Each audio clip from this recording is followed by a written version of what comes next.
The Bonham's Tupelo Museum sale. So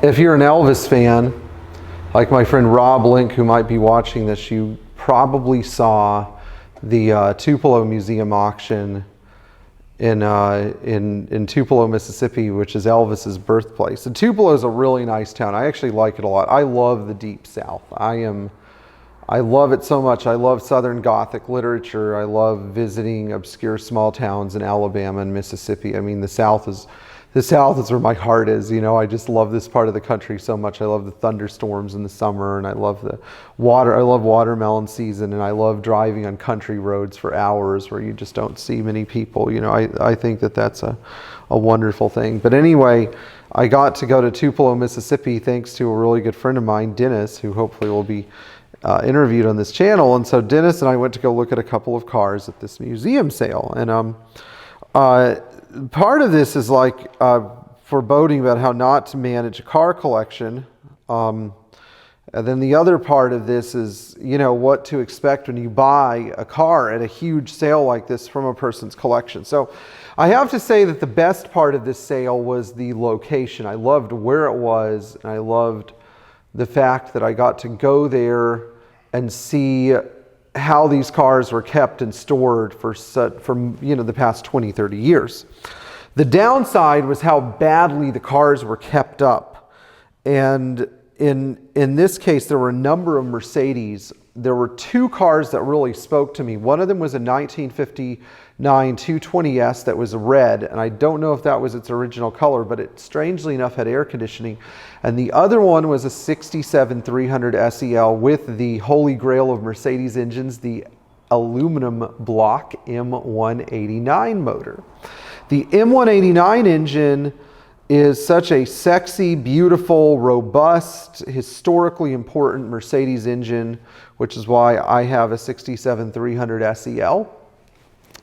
You know, and I happen to love the car. It's a wonderful car.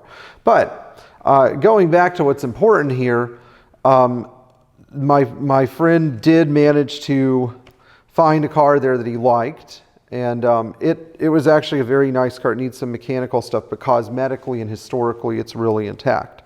The thing that really made me sad was to see the 67 300 SEL sedan, and I'm pretty sure that my friend Jamie knows the guy who bought it. Jamie, if you're watching this, hey. Jamie also has a 67 300 SEL, and he bought it just for its dashwood because he didn't know if it would fit a 6.3 or not. So if you're watching this video, you should save this car. The car was originally black, but they had painted it this horrible pea green color, which just, blech.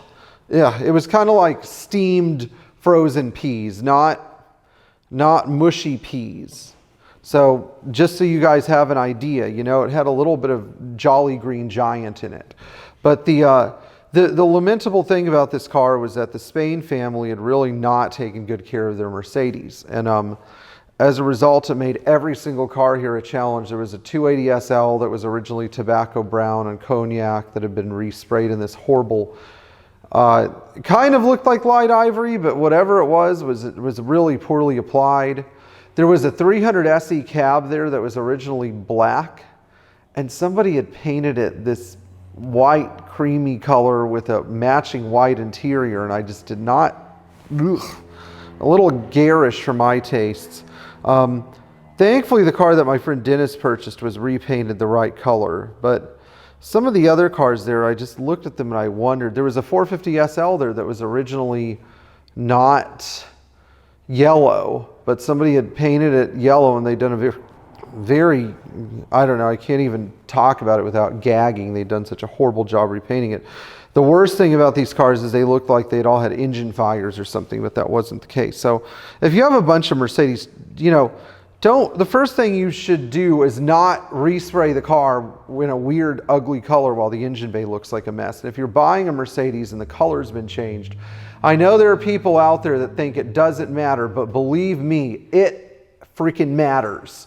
Because a color changed car can be a great car and a wonderful car, but at some point it'll have to be repainted. Anyway, The most fun part of this whole museum auction was the fact that we got to visit with so many local people who had been to the museum. We got to talk about it and connect with them and hang out with them, and you know, it was really a piece of Tupelo history, and I love the experience. But you should always be careful when buying a car from a large museum auction. Yes, you can get a good deal, but you really have to be careful, because when you have 150 cars, not all of them are going to get the same level of care. Anyway, if you enjoyed this video, please like, share, and subscribe. And if you need advice about purchasing a Mercedes, we'll be happy to give it to you. We'll be even happier to give it to you if you support us on Patreon. But, you know, again, our advice is here for people who need it. So thank you so much, and enjoy driving and buying your next Mercedes Benz.